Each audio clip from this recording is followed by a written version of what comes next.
Labai diena. Palaukim dar kelias minutės ir galėsim pradėti.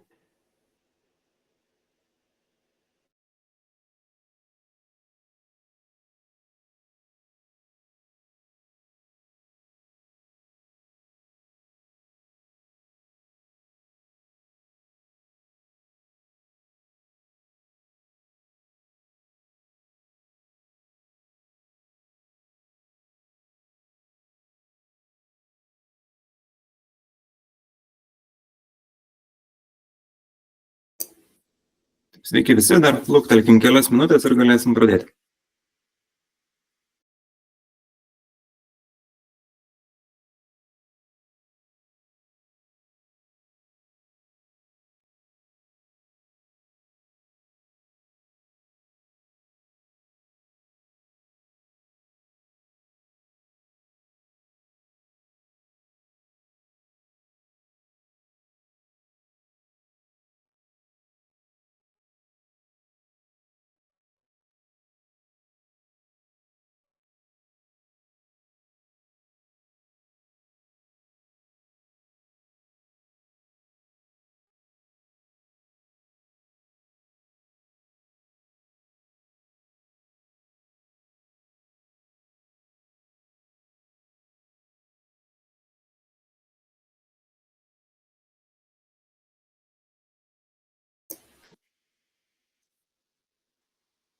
Taip, tai sveiki visi, dar kartą susirinkę. Manau, kad galim pradėti. Matyt, jeigu dar kas nors prisijungs, tai kaip čia mielai priimsim, atsakysime visus klausimus. Ir tada kaip čia, kviesčiau visus pradėti tą tokią formaliąją dalį. Tai pradedamas viešasis susirinkimas, kurio metu visuomeniai bus pristatomos mokslo paskirties pastato, visuomeninių pastatų grupės, Justiniškių gatvė 89 Vilniuje statybos projektas. Informuoju, kad yra daromas šio susitikimo įrašas, taip kaip reikalauja mūsų Vilniaus miesto savivaldybė. Susirinkimo pirmininkas būsiu aš, Kasparas Žiliukas, sekretorė bus mano kolegė architektė Ieva Kontautaitė. Kartu susitikime dalyvauja architektas Akvilė Zajančkauskaitė ir Rosita Arlauskaitė bei Vytenis Stasiūnas, kurie yra šio projekto bendraautoriai. Taip pat turime statytojo atstovą Rytį Vaikšnorą, kuris atstovauja UAB Lūžiai. Projekto statytojas yra juridinis asmuo. Dokumentuose, kurie buvo paviešinti, tai yra UAB Saulės darželis. Projekto rengimo eigoje statytojas juridinis asmuo pakeitė savo pavadinimą į trumpesnį, į UAB Lūžiai. Tai projektas, kaip čia, bus pabaigtas kaip čia kitų statytojo vardu, nors iš esmės tai yra tas pats asmuo. Kad suprasti, mokykla nėra visiškai naujai įsteigta. Iš esmės statytojas tai yra Saulės privati gimnazija, viena iš ilgiausiai Vilniaus mieste veikiančių privačių ugdymo įstaigų. Atsižvelgdami į tai, kad pagal teisės aktų reikalavimus yra privaloma savivaldybei pateikti viešame susirinkime dalyvaujančių asmenų sąrašą, labai prašytume visų susirinkimo dalyvių atsiųsti savo vardą ir pavardę, telefono numerį ir pašto adresu, kurį tuoj pasidalinsiu, arba kolegos pasidalins šito susirinkimo chat lange. Tuo pačiu informuoju, kad po šio susirinkimo visi, kurie atsiųs savo rekvizitus į mūsų nurodytų paštu, gaus šio susitikimo protokolą su visais klausimais ir atsakymais į pastabas pasiūlymus. Informuoju, kad iki susirinkimo pradžios viešų tokių pasiūlymų iš žmonių nebuvo gauta, nei pasiūlymų, nei klausimų. Tai pažiūrėsim, jeigu jų bus šio susirinkimo metu, tai mielai atsakysim į visus kylančius klausimus. Tolimesnė susirinkimo darbotvarkė susidės iš 2 dalių.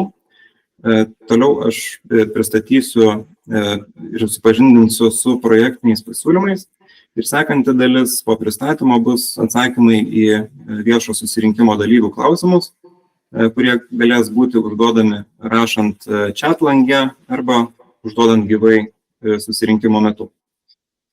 Projektą pristatysiu aš, esu ir šio projekto vadovas ir kaip čia ir susirinkimo pirmininkas ir kartu ir pristatysiu naujos mokyklos projektą. Tai keliaujam turbūt per pristatymą apie vietą mieste, tai turbūt daugelis žinot, galbūt kai kurie ir gyvenate šalia, tai yra Viršuliškių ir Justiniškių mikrorajonų susikirtimo vieta, pavadinkim, teritorija esanti šalia Lūžių parko, šalia Lūžių miško parko. Jeigu taip žvelgiant arčiau į gretimybės, tai teritorija supa 20 amžiaus 9 ir 10 dešimtmečio turbūt metu statyti laisvo planavimo dominuoja daugiabučiai gyvenamieji namai. Taip pat turime ir laisvo planavimo, gal ir vėlesniais laikotarpiais atsiradusių pavienių prekybos centrų, kurie yra gretimuose kvartaluose, pavadinkim. O šalia mūsų sklypo, kuris yra pažymėtas žydrai, besiribojančių sklypų turime tik vieną privatų sklypą, kuris yra pietinėje dalyje. Šiaurinėje dalyje turime tiesiogiai nesiribojantį, bet visiškai gretimą užstatymą, tai yra laisvo planavimo Jono Pauliaus II gimnaziją. Ir turime nuostabų Lūžių miško parką, šalia kurio ir yra vystomas objektas. Pačioje teritorijoje ir sklype dabar yra suaugusių savaiminių medžių. Jie yra įvairaus diametro, dalis saugotini, dalis nesaugotini, dalis rūšių augančių yra invazinės, kitos yra sveikos geri medžiai.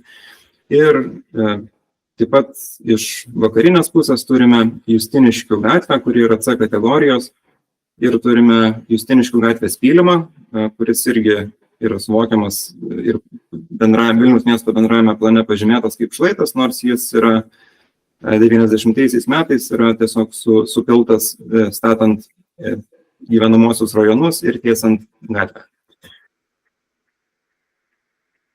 Taip. Toliau apie projektuojamų statinių sąrašą ir bendruosius statinių rodiklius. Pasistengsiu nesiplėsti į techninę informaciją, bet manau, kad jinai yra svarbi. Sklypo plotas yra 8600 kvadratinių metrų, 86 arai. Šiuo projektu yra planuojama užstatyti 2485 kvadratinius metrus sklypo, tai yra pastato užstatymas. Sklypo užstatymo intensyvumas šio projekto yra 0,71, detaliajame plane leistinas yra 1,2, tai mes nesiekėme teritorijų planavimo dokumentais nustatyto maksimalaus intensyvumo. Ir sklypo užstatymo tankis šio projekto yra 28,9%, tai tuo tarpu detalusis planas mums leidžia 30%. Apželdinta sklypo ploto dalis yra 13%, tai yra 1130 beveik kvadratinių metrų. Detaliajame plane želdynų numatyta yra šiek tiek daugiau, papasakosiu, kaip jie yra kompensuojami vėliau. Pagrindinis objektas, dėl kurio yra informuojama visuomenė, tai yra mokykla, ypatingosios kategorijos statinys, nauja statyba. Pagrindiniai rodikliai ir planuojamas mokinių skaičius, tai yra iki 500 mokinių, iki 60 prieš mokyklinių grupę, tai yra darželinukai, 4 grupės darželinukų po 15 vaikų ir apie 50 darbuotojų. Pastatas yra kaip pagrindinis objektas vienas, priklausinių neturi ir jų neprojektuojame sklype. Pastato bendrasis plotas, įskaitant ir rūsio patalpas, yra 6047 kvadratiniai metrai. Suprantam, kad projektą detalizuojant ir techninio darbo projekto metu šitas plotas gali nežymiai keistis, tikėtina mažėti, atsižvelgiant į parametrus, bet jisai esmingai turėtų nesikeisti. Pastato tūris yra 36 tūkstančiai kubinių metrų, iš jų dalis yra pažeminė. Aukštų skaičius 4, detalusis planas ir leidžia 4 aukštus, ir pastato aukštis yra 15 metrų 90 centimetrų ir absoliutinė altitudė iki 182 ir 10. Tai neviršyje detaliajame plane nustatytų rodiklių, tai yra iki 16 metrų statiniai ir iki 182,8 metro absoliučios altitudės. Pastatas planuojamas kaip vienas, kaip čia kadastrinis objektas, kaip atskiras unikalus ir pastato energinė klasė yra A++ ir atsparumo ugniai laipsnis 1. Suprantama, kad kartu su pastatu yra projektuojami ir inžineriniai tinklai, tam, kad pastatas būtų aprūpintas. Tai elektros ir ryšių tinklai, kadangi nėra statiniai, tai yra nenurodyti bendruosiuose rodikliuose, tačiau yra projektuojami statiniai, inžineriniai tinklai, tai yra vandentiekio tinklai, buitinių nuotekų šalinimo tinklai ir paviršinių lietaus nuotekų šalinimo tinklai, bei šilumos tiekimo linija. Kiti statiniai esantis sklype, pagrinde tai yra pėsčiųjų takai ir dangos, sporto aikštynai, terasos, žaidimų aikštelės ir aptverimai bei atraminės sienos. Tai tokie yra pastato bendrieji rodikliai. Atitiktis teritorijų planavimo dokumentams. Tai dalį jau suminėjau su bendraisiais statinio rodikliais. Iš esmės, visi esminiai statinio projekto sprendiniai atitinka detaliuoju planu nustatytus rodiklius ir jų neviršyje. Ir yra netgi nemaža dalimi mažesni. Tačiau yra du rodikliai, kuriuos viršijame. Tai yra priklausomųjų želdynų teritorijų dalis. Sklype mes turime užtikrinti detaliojo plano reglamentų, tai yra turim sklype užtikrinti 40% želdynų. Tačiau projektuojame tik tai 13%. Atsakysiu, kodėl. Tai yra priklausomųjų želdynų normos. Mums leidžia trūkstamą priklausomųjų želdynų plotų normos dalį įskaičiuoti į besiribojančio ar nedidesnio nei 200 metrų atstumu nuo žemės sklypo ribos esančio atskirojo želdyno arba antros B grupės miško ploto. Tai išverčiant į paprastesnę kalbą, mes turime Lūžių miško parką, kuris yra oficialus atskirasis želdynas, nutolęs net toliau negu 200 metrų nuo mūsų sklypo ribos. Ir suprantam, kad tai yra didžiulė apželdinta teritorija, šlaitas, miškas ir jisai mums kompensuoja trūkstamą želdynų dalį. Ir yra didžiausias nelaidžių dangų kiekis sklype leistinas.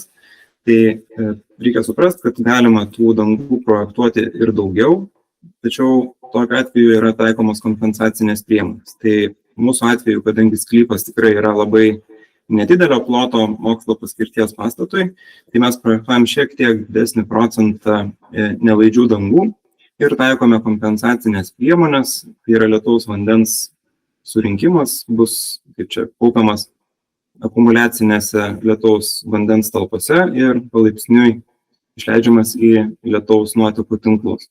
Tokiu būdu neapkraunant momentiškai lietaus vandens nuotekų sistemą. Detalusis planas, kad trumpai pristatyti visą situaciją, buvo rengtas ne taip senai, pradėtas rengti gal prieš 2 metus ir praėjusių metų pabaigoje patvirtintas. Detalusis planas numato esamas magistralinės nuotekų, buitinių nuotekų ir lietaus nuotekų trasas mūsų sklypo dalyje palikti esamose vietose. Mūsų sklypas yra šitas viršutinis, gal kas mažiau susipažinę su situacija, raudonai pažymėtas šita dalis. Ir iki sklypo privažiavimas yra numatomas per servitutą gatvę, yra numatyta nutiesti detaliuoju planu. Tai tokia aptarnaujanti ir dubliuojanti Justiniškių gatvę privažiavimo vidinę gatvelę, kuri bus skirta ir sklypam aptarnauti, bet kartu ir viešam naudojimui, privažiavimui prie šitos apskritai visos teritorijos. Taip, rodiklius paminėjau, matyti, jeigu bus daugiau klausimų, galėsiu atsakyti vėliau. Etatiškumas, tai mūsų mėlynai pažymėtame sklype mokslo paskirties statinys, visos dangos įvažiavimai, pėsčiųjų takai ir visa kita lauko infrastruktūra yra planuojama pastatyti vienu etapu. Tačiau gatvė, kuri, kaip minėjau, detaliuoju planu yra numatyta kaip dubliuojanti, jinai planuojama įrengti per kelis etapus, kadangi jos atkarpa yra tikrai nemaža ir tai būtų didžiulė našta mokyklai ir galbūt šiek tiek perteklinis infrastruktūros sprendinys, kol visa teritorija nėra išvystyta. Tai bus įrengiama tik tai šiaurinėje dalyje geltonai pažymėta gatvės atkarpa, tiek kiek jos yra reikalinga privažiavimui prie mokyklos, jos aptarnavimui ir kartu privažiavimui prie likusių sklypų. O vystant sekančius sklypus, kurie jau nepriklauso mūsų statytojui, tai vienas priklauso kitam privačiam asmeniui ir yra suformuotas savivaldybės sklypas, tai vystant šios 2 sklypus planuojama, kad likusi gatvės atkarpa raudonai pažymėta turėtų būti įrengta. Ir taip turėtų būti išvystyta visa detaliajame plane numatyta privažiavimo infrastruktūra. Antruoju ir dėlesniais etapais. Kad suprasti projektų struktūrą, mes projektuojame mėlynai pažymėtame sklype. Už sklypo ribos yra projektuojamas atskiras gatvės statinys. Tai yra Justiniškių gatvės rekonstrukcija ir privažiavimo kelias bus išplėstas iki mūsų sklypo ribos. Tai bus daroma atskirų projektų ir jam bus atskiras viešinimas visuomenės informavimas. Toliau noriu trumpai pristatyti pačios teritorijos principus, vystymo principus, gal ne tiek formali dalis, kiek tokia labiau urbanistinė ir susijusi su užstatymu. Tai rengiant čia ir detalų planą, jisai buvo rengiamas ne mūsų, tačiau čia mes sekėm detalio plano rengimą ir kiek įmanoma bandėme turėti jam įtakos ir tikrinome ir šios sklypo mokyklos galimybę. Tai labai daug dėmesio skiriam ryšių struktūrai. Šitą visą teritoriją, esančias šalia Lūžių miško parko, aš taip pavadinčiau gal slėnio netgi, mes matome kaip labai svarbiai jungti ir viešą erdvę Justiniškių ir Viršuliškių gatvių rajoną. Ir tuo pačiu matom ją kaip tokią pasivaikščiojimų trasos gal netgi jungti, kuri yra ir esama, bet tuo pačiu tokia lyg ir ne iki galo išvystyta pėsčiųjų infrastruktūros. Tai visas žiedas einantis per Justiniškių ir Viršuliškių šitą mikrorajono dalį galėtų būti visiškai puikia tokia žiedinė infrastruktūra skirta pasivaikščiojimui. Jeigu žiūrint šiek tiek lokaliau į teritoriją, tai susisiekimą turim labai gerą. Iš esmės turim 3 stoteles nutolus kelių šimtų metrų atstumu nuo sklypo. Yra Justiniškių stotelė ir Lūžių stotelė. Turim detaliuoju planu, kaip jau minėjau, dubliuojančią tokią privažiavimo gatvelę su čia statmeno parkavimo vietomis šalia jos. Matom tai kaip tokį privalumą. Šita gatvelė būtų D kategorijos, yra išplėstinės pagalbinė gatvelė skirta aptarnauti šitai teritorijai ir jos buvimas su parkingu išsprendžia ir eliminuoja dalį parkingo problemų kaip antžeminio statinio sklypuose ir padaro visą teritoriją šiek tiek humaniškesnė. Ir turim labai svarbės, aišku, pėsčiųjų jungtis, tai yra ir esami pėsčiųjų takeliai teritorijoje, kurie jau dabar yra matomi ir žemėlapiuose, ir gyvai vaikščiojant. Tai juos visus išlaikom, suformuojam jiem reikalingą trajektoriją judėjimo ir jinai beveik sutampa su esančia, tai palei Lūžių miško parką, palei žaliąją erdvę. Ir turbūt pats svarbiausias dalykas tai yra skersinės jungtys, kurios leistų pėstiesiam ir dviratininkam judėti tarp sklypų ir nesuformuotų didelių barjerų apeiti. Tai tarp Jono Pauliaus II ir mūsų projektuojamos mokyklos yra paliktas erdvė ryšys pėsčiųjų takui. Tuomet tarp privačių sklypų mūsų projektuojamos mokyklos ir pietinio sklypo taip pat yra suformuotas servitutinis pėsčiųjų takas, leidžiantis apeiti visą mokyklos sklypą ir judėti skersai. Ir taip pat piečiau esantis suformuoti ir formuojami sklypai, taip pat numatyti su praėjimais, kurie labai rišliai sujungia visą teritoriją su Lužių miško parku ir su aukščiau esančia Viršuliškių rajono dalimi. Apie užstatymo galimybės ir pačius principus, tai turbūt yra keli pagrindiniai momentai, kuriuos šitoj teritorijoje detalusis planas ir visa užstatymo koncepcija programuoja. Kaip esminę vertybę visos šitos teritorijos matom du šlaitus. Tai yra Lužių miško parko šlaitas su mišku, tai yra nuostabi vertybė. Ir kitoje pusėje esantis tas žmogaus rankomis jau suformuotas Justiniškių gatvės pylimas, kuris yra apaugęs savaiminiais irgi medžiais arba sodintais medžiais dalis to pylimo. Ir nuo pat detaliojo plano rengimo pradžios labai svarbu buvo, kad šitie du šlaitai, kurie bendrajame plane irgi yra pažymėti kaip saugotini, turėtų visą laiką vizualias pramatomas jungtis. Tai yra tie skersiniai ryšiai, apie kuriuos pasakojau, jie yra atsitikę ir dėl to, kad norima numatyti pražiūrimumą tarp būsimo užstatymo.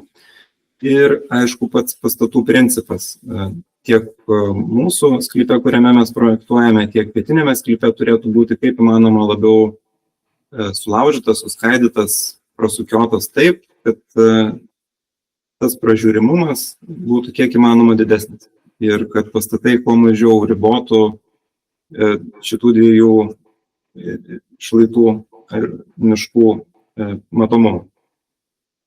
Ir tos dvi spalvos, pažymėtos rausva ir žalia spalva, irgi yra neatsitiktinės. Šita gatvelė, kurią minėjau, skirta privažiavimui, pėstiesiam, dviratininkam ir automobiliam, yra tokia tarsi labiau urbanizuota, užstatyta šitos teritorijos dalis, kuri turi labai glaudų santykį su pastatais, patekimais į juos. Tuo tarpu rytinė visa dalis, kuri yra pažymėta žaliai rodiklėmis, tai yra ta žalioji jungtis, kuri turėtų būti kaip Lužių miško parko erdvinis pratęsimas ir tokia neužstatyta teritorija, kuri leistų būti oriai ir erdviai šalia to miško ir pro jį praeiti. Bei apžvelgti taip pat. Tai tokie principai teritorijos buvo nuo pat pradžios ir turbūt nuo pat detalio plano rengimo laiko sudėlioti. Ir to rezultatas yra kol kas viename iš sklypų šita mokykla, kurios rytinėje pusėje mes turime sporto aikštynus ir, kaip ir minėjau, tą erdvinį tokį koridorių šalia Lužių miško parko, kuris formuoja pastato atsitraukimą ir tokiu būdu tarsi pagerbė tą Lužių mišką. Toliau, perinant detaliau dar iš teritorijos jau į sklypo plano sprendinius, tai yra, projektas rengiamas per dvi atskiras dalis, vėlgi dėl juridinių priežasčių.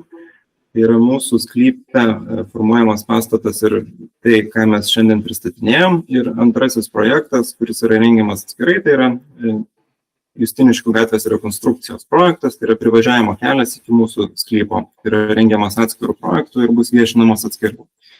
Kalbant apie mūsų sklypą, kuriame mes projektuojam, jis susideda iš tokių, gal sakyčiau, 5 esminių dalių.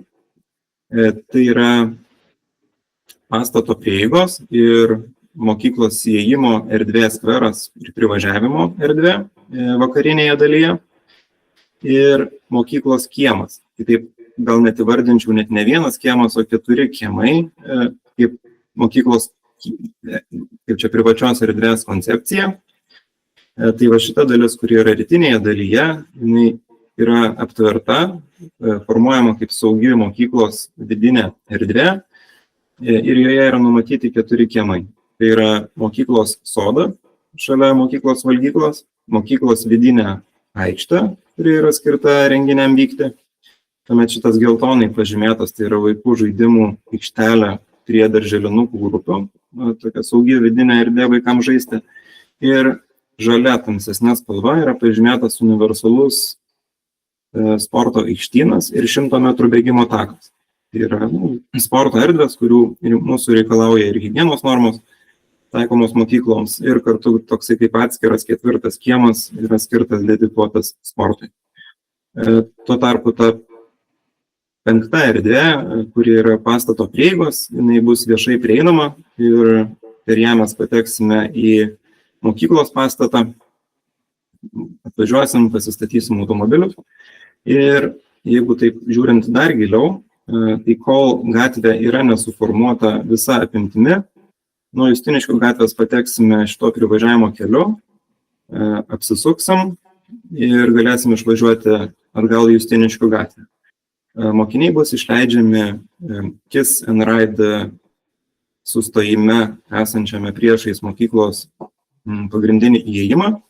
Tuo tarpu pėstieji galės ateiti nuo Justiniškių gatvės naujai įrengiamų pėsčiųjų takų, kuris dėl šlaito, dėl esamo reljefo yra formuojamas su tokiais apvažiavimais tarsi pandusais, kurie leistų ir neįgaliesim patogiai nusileisti nuo šio šlaito iki mokyklos sklypo.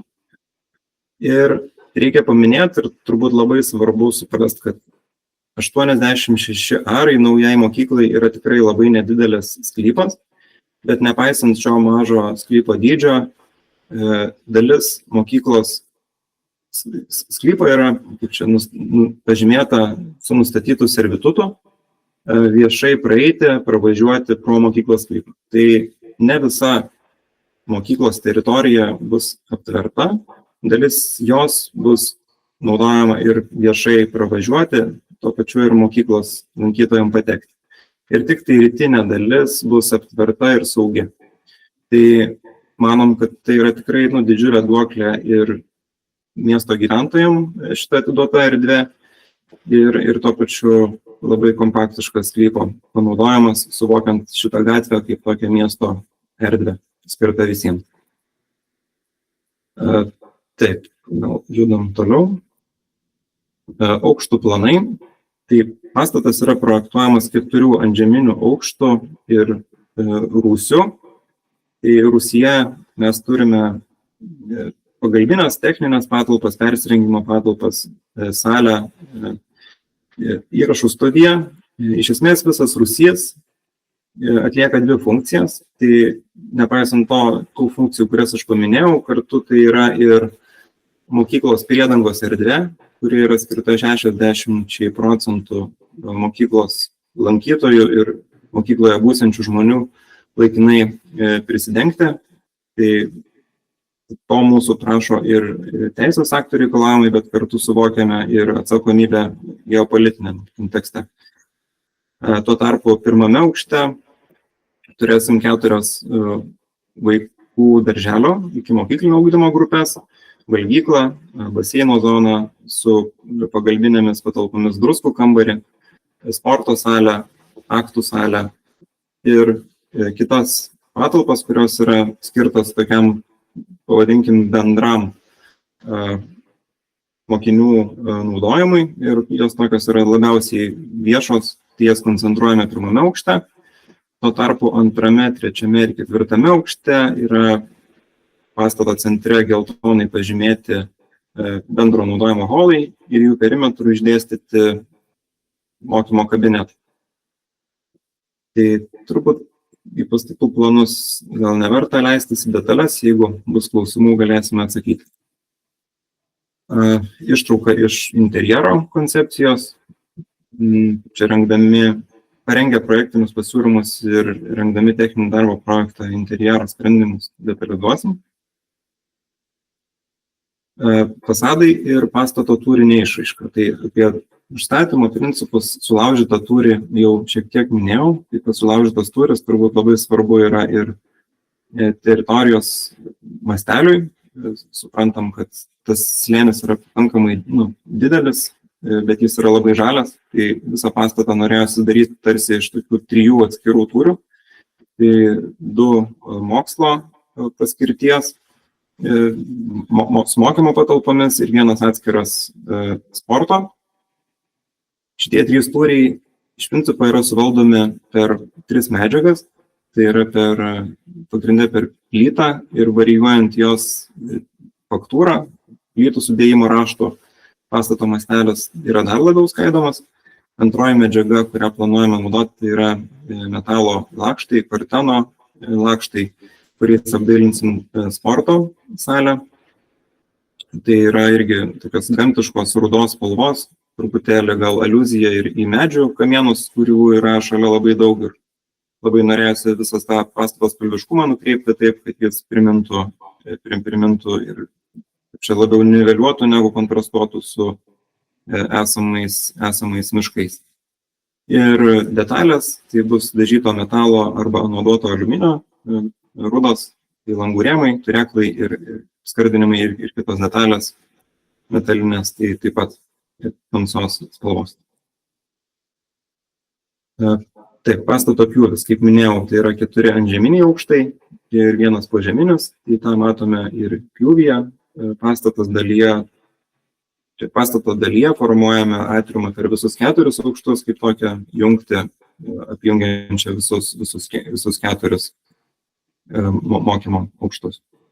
Ir atskirai stovintis sporto salės tūris, tai yra apie 12 metrų aukščio dalis, žemesnioji dalis, kurioje vyks sporto renginiai ir bus sporto aikštelė, kurios aukštas švaroje turėtų siekti 9 metrus ir atitikti netgi FIBA reikalavimus. Tai aikštelė turėtų būti patogi naudojimui. Bendrai kalbant apie pastato aukštį, kaip minėjau, jisai yra 15,9 metro aukščio nuo žemės lygio, tai yra kalbama apie dalį, kuri yra iki parapeto. Taip pat fasaduose, pjūviuose ir vizualizacijose matome šitas dalis, kurių netraktuojame kaip pastato aukščio, tai yra inžinerinės įrangos uždengimai. Suprantam, kad šio pastato 5. fasadas, tai yra stogas, yra labai svarbus ir kadangi dalį inžinerinės įrangos neišvengiamai turėsime padėti ant stogo, norime ją kaip įmanoma labiau pridengti, užmaskuoti, nes tai yra pagarbu ir konteksto požiūriu, tuo pačiu suprantam, kad ir projektas atrodo ir baigtas ir kokybiškas. Tai yra, iš esmės, lengvos konstrukcijos lauko dalis, kuri pridengia iš šonų inžinerinį. Iš esmės, turbūt tuo ir pabaigčiau pristatymą. Tai rezultatas gavosi toks, kokį matom vizualizacijai. Tai yra tarsi 3 tokie atskiri tūriai, sulaužyti, kaip tarsi lūžių parkas irgi sufleruoja turėtų būti. Ir jų visas medžiagiškumas, spalviškumas atliepia apatinę miško dalį kamienus. Tai turbūt tiek. Norėčiau paprašyti ir čia paklausti, ar prisijungę dalyviai turi pasiūlymų ar klausimų, į kuriuos galėtumėm atsakyti šiandienos susirinkimo metu.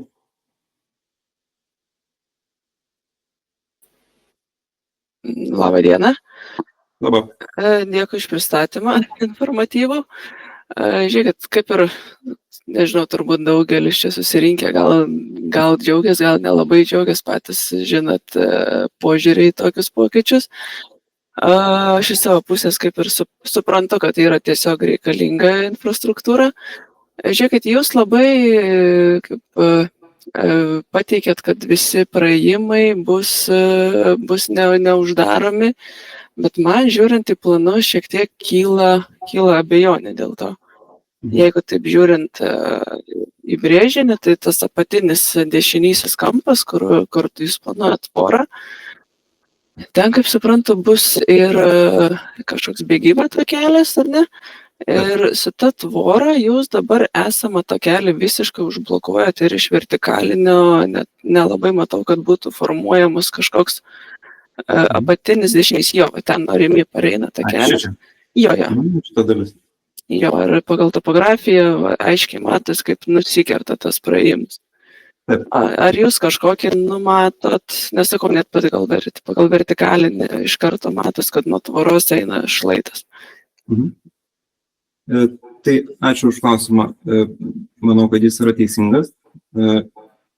Iš esmės, taip, šitą esamą susiformavus pėsčiųjų takelį mes nutraukiam, tenka pripažinti, nes, kaip minėjau, sklypas yra tikrai labai kompaktiškas ir mes turim turėti ir tos privačios erdvės jame. Labai gera pastaba yra dėl to, ar kaip tas takas turėtų būti atstatomas. Tai matyt, kad šitą dalį turėtumėm įvertinti ir numatyti to tako, šitos atkarpos būtent kažkokį atstatymą, taip kaip jis dabar yra natūraliai susiformavęs, tai matyt irgi iš skaldos. Panašų taką mes turime projektuojame savo šitoj pietiniai, pietvakariniai, pavadinkim, sklypo dalyje, kaip servitutų pažymėta skersinė jungtį. Tai šitą taką mes įrenginėsime iš skaldos atsijų, bent jau tą planuojam. Tai manau, kad ta nedidelė dalis susiformavusio takelio galėtų būti atstatyta tuo pačiu principu. Yra ir, taip, pabaigsiu ir galėsim dar tada pratęsti. Ir yra dar, aišku, kita dalis. Matyt, kad pastato statybos metu kažkokia dalis teritorijos, neišvengiamai ta dalis, kurioje bus statoma, bus aptverta. Tai tikėtina, kad takelis, kuris dabar yra esamas susiformavęs, šita trūkstama jo dalis, jinai natūraliai pradės formuotis palei sklypo ribą. Tai, Meilė, dar kažką norėjote paklausti? Taip, iš dalies sutinku su jūsų požiūrį, tiesiog kadangi ten pakankamai iškart prasideda šlaitukas, tai elementariai bus net nelabai patogu tas praėjimas, jeigu nebus kažkokio papildomo sprendinio įvesta. Vat kaip sakot, iš kitos kraštinės, jeigu dėsite tą kelią, dar šiek tiek irgi gal įdomiai atrodo tas medžių sodinimas vidury tako, gal čia tiesiog schematinis toks pažymėjimas, nes kadangi ir pati kiekvieną dieną vaikštau, tai tiesiog yra aktualūs tie praėjimai, išsaugojimai, dėl to ir norėtųsi, kad būtų atkreipta į tai dėmesį. Tai labai ačiū, manau, kad naudinga ir vertinga pastaba. Tiesiog šitą vietą atkreipsim dėmesį, dar padetalizuosim. Dėkui.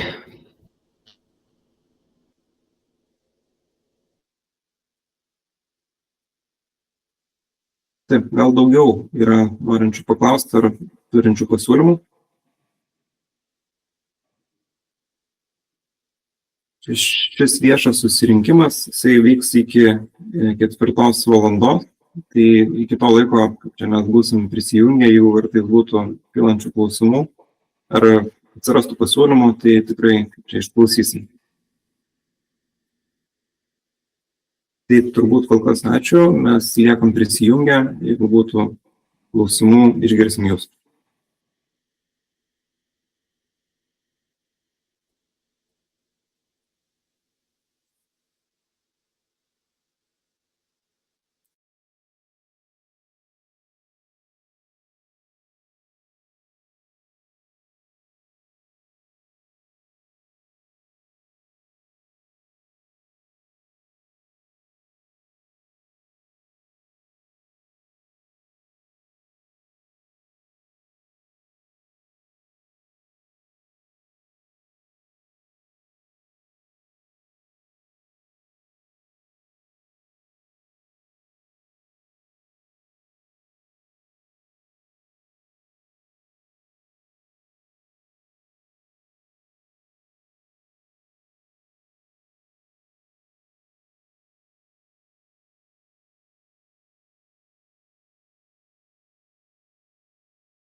Taip, tai turim lygiai 4 valandas.